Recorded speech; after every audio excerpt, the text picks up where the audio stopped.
একদম নতুন ইউনিকের পটল ভাজা খেতে কিন্তু দুর্দান্ত লেগেছিল। বাড়িতে যদি তৈরি না করেন এর স্বাদ কিন্তু বুঝতেই পারবেন না এর স্বাদ কতটা। আমি এইখানে 5টা কচি পটল নিয়েছি। এই 5টা কচি পটল দিয়ে কিন্তু পটল ভাজা রেসিপি দেখাবো। অনেকেই তো অনেক রকম ভাজা রেসিপি দেখিয়েছে, একবার এইভাবে বাড়িতে ট্রাই করে দেখুন না, মুখে লেগে থাকবে। তো প্রথমেই আমি পটলটাকে উপর থেকে ওর খোসাটা ছুটিয়ে নিয়েছি, তারপরে আমি গোল গোল করে কেটে নিয়েছি।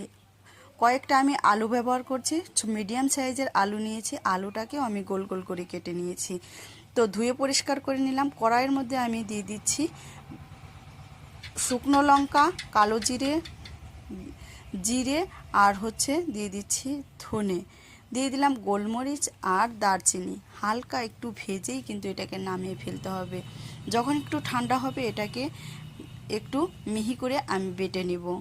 অবশ্যই একবার হলেও এইভাবে পটল ভাজা রেসিপিটি করে খেয়ে দেখবেন, মুখে লেগে থাকবে। তো তারপরে আমি বেশ কিছুটা সর্ষের তেল দিব। একটু নেড়ে চেড়ে নেওয়ার পর গরম হলে আমি কেটে রাখা পটলগুলো আর আলুগুলো দিয়ে দিচ্ছি। পরিমাণ মতো লবণ দিয়ে 5 মিনিটের মতো ভাজবো।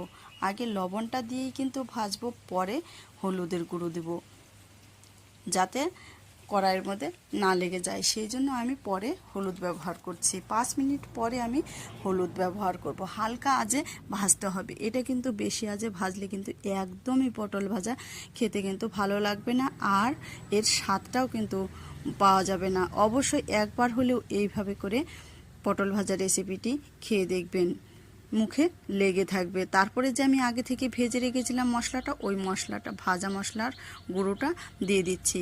বেশি কিন্তু মিহি করবেন না মশলাটা, তাহলে কিন্তু আর খেতে ভালো লাগবে না। তো তারপরে এইভাবে করে নেড়ে চেড়ে নামিয়ে ফেললেই হবে। আর এটি গরম ভাতে জাস্ট অসাধারণ। আর আমার ভিডিওটি যদি ভালো লাগে অবশ্যই সাবস্ক্রাইব, লাইক, কমেন্ট করে পাশে থাকবেন।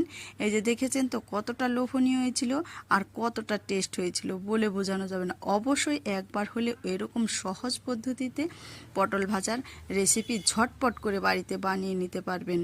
তো আমার সম্পূর্ণ ভিডিওটি দেখার জন্য অসংখ্য ধন্যবাদ। আমি কালকে অন্য ভিডিও নিয়ে আসবো আপনাদের কাছে।